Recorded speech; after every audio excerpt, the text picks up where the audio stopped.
මේක තමයි අපි අපට වතුර ගන්න අමුණ. අපි දැන් අමුණ හිටියේ මේ හරියේ. බට් ලයින් එක කොහොම අයින දිගේ ඇවිල්ලා අන්න අර හරියෙන් තමයි අපි පොකුණට වැටෙන්නේ. මේ දැනටත් වතුර එනවා. අර එහෙ වතුර එනවා නම් ඊට වැඩි අඩි 3ක් විතර වගේ පහතින් තියෙන නිසා මේක හැම වෙලේම පිරෙනවා වතුර තියෙන කාලෙට. දැන් මෙතන වතුර ලීටර් ලක්ෂ 10ක් 12ක් විතර වගේ ප්‍රමාණයක් මේක අපිට ස්ටොක් කරගන්න පුළුවන්. මම කලින් වතුර වැටෙනවා කියලා පෙන්නුවේ මෙන්න මෙතන. මම අර ඉස්සලා හිටියේ එතන. ඊට පස්සේ මේ මෙතන ගේට් එකෙන් තමයි කුඹුරු වලට වතුර යන එක කන්ට්‍රෝල් කරන්නේ. මේක ඇරියාම මේ දැන් ඇරලා තියෙන මෙතන. ඇරියාම මේ වගේ වතුර පාරක් මෙතනින් එනවා. ඒ වතුර පාර මේ පිට ඇල දිගේ ගිහිල්ලා මේ අයින දිගේ හොම ගිහිල්ලා මේ උග්ගස් පේන තැනින් එහා පැත්තේ තියෙන අපේ අනිත් කුඹුරට යනවා. මෙතන මේ හදලා තියෙන ලින්දට අපි දාලා තියෙනවා සබ්මර්සිබල් වෝටර් පම්ප් එකක් හදලා දෙක. මේ ලින්දක් හරලා පරණ ලින්ද. ඒ කියන්නේ මේ ලින්ද පරණයි පස්සේනේ අපි මේ පොකුණ හැදුවේ. එතකොට ලින්ද යට වුණා පොකුණට. ඊට පස්සේ ඒක පාවිච්චි කරා වතුර ගන්න පුළුවන් විදියට.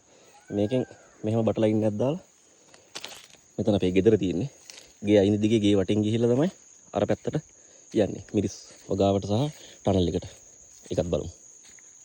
වැවෙන් එන වතුර පාර කන්ද නැගලා මේ ගේ අයින දිගේ මෙන්න මෙතනට ඇවිල්ලා මෙතනින් තමයි දෙකට බෙදිලා යන්නේ පොල් කෑල්ලට. පොල් කෑල්ල සහ මේ ගම්බිරිස් වලට වතුර ඌමනා වෙන කාලට වතුර ගහන්න ඒකට බට් ලයින් දාලා තියෙන මේ තියෙන එක. ඒ වගේ මේ මෙතන අක්කර පහක් තියෙනවා. අක්කර පහටම මේ වගේ ස්ප්‍රින්කලර්ස් හයි කරලා තියෙනවා.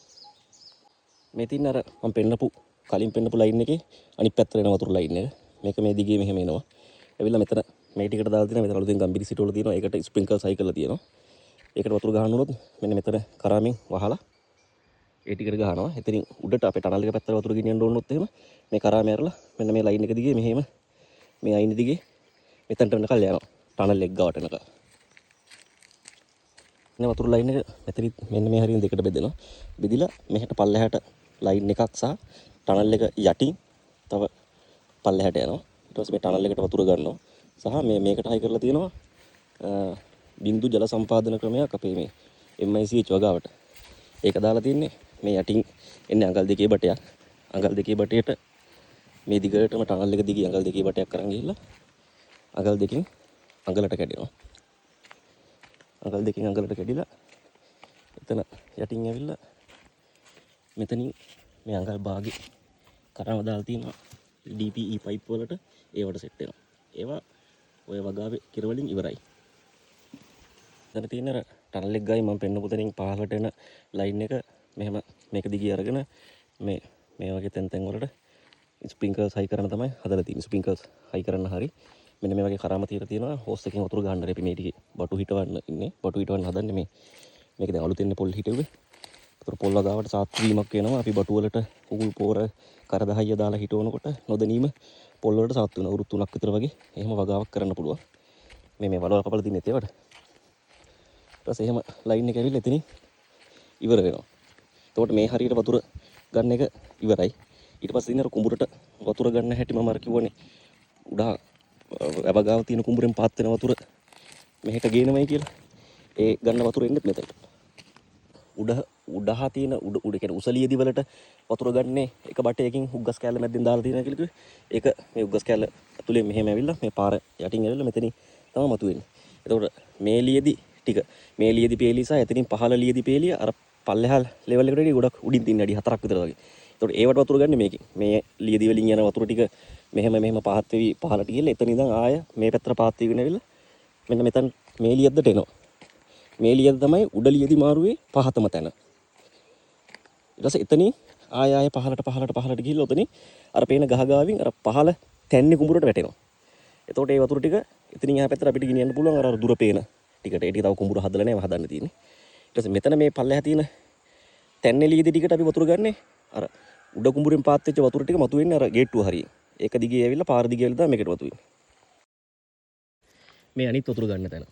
උගස් කෑල්ල තුලින් බට් ලයින් එක ඇවිල්ලා මෙතනින් තමයි වතුර පාර මතුවෙන්නේ. ඒකෙන් තමයි මේ තැනි කුඹුරට ගන්න.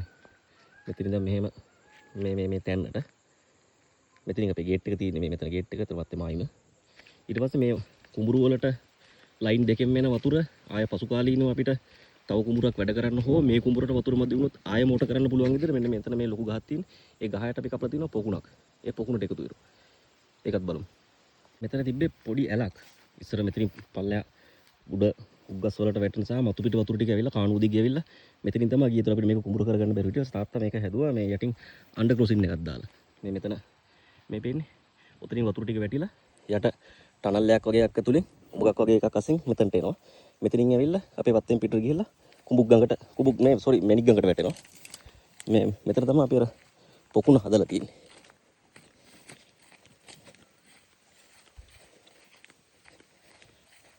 අපි මෙතනට මේ මෝටරයක් හයි කරලා එන්ජින් එකක් හයි කරලා තියෙනවා. මේ කුඹුරු වලට මේ දැන් මේ වේලිලා තියෙන්නේ. මේවට අරහෙන් වතුර කොච්චර හැරෙව්වත් මදි. මෙහෙ පොළව ටක් ගාලා වතුර උරා ගන්න ගතිය වැඩි. එතකොට මෙන්න මේ එන්ජින් එක ස්ටාර්ට් කරලා ඒකට මෝටරයක් සෙට් කරලා තියෙන එකෙන් වතුර ගන්න. මේ තියෙන මේ වල.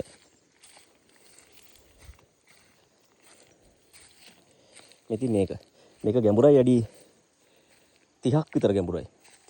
30ක් 25ක් විතර වගේ ගැඹුරයි. ස්කැවේටර් එකකින් කැපුවේ දැන් අවුරුදු 4කට විතර වගේ කලින්. ඒ කැපුවට පස්සේ මේ ගහ මැරුණේ. මෙතන මේ ලොකු මී ගහක් තිබ්බේ. ඒක ලොකු අපරාධයක් වුණා මී ගහ මැරිච්ච එක. මී ගහේ කුඹුක් ගහ. අපි හිතුවේ නෑ මැරෙයි කියලා. ඒ උනට මැරලා ගියා. කුඹුක් ගස් දෙකයි වතරම තිබ්බේ. දැන් මේක මැරලා ගියා. නතන කුඹුක් නෙමෙයි සෝරි මේ මී ගහස්. මේක මැරුණා. මෙතන මේ ඉතුරු මී ගහ ඉතුරුලා තියෙනවා. මේක හැම වෙලේම වතුර ලෙවල් එක උඩට යනවා. අපි හැම වෙලේම මේකට වතුර ගහනවනේ.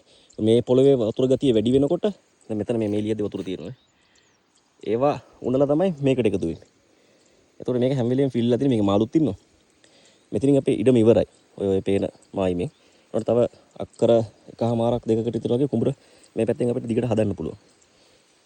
මේවට වතුර ගන්න අමාරුයි අර අපි එවන විදියට. ඕක මොකක් හරි පොල් වගාවක් හරි මේ වපාල නැති ටික. ඔය පේන ටික පොල් හිටවන්න තමයි තියෙන්නේ. ඉතින් කුඹුරට යටින් යන්න අපි හදපු මේ අන්ඩර් ක්‍රොසින් එකේ කට. ඒකත් මෙහෙම ගිහලා බැලුවොත් එහා පැත්තේ තියෙන වෙදී. ආ දෙන්න පේන්නේ. ආලාවට ගියා පේනවා.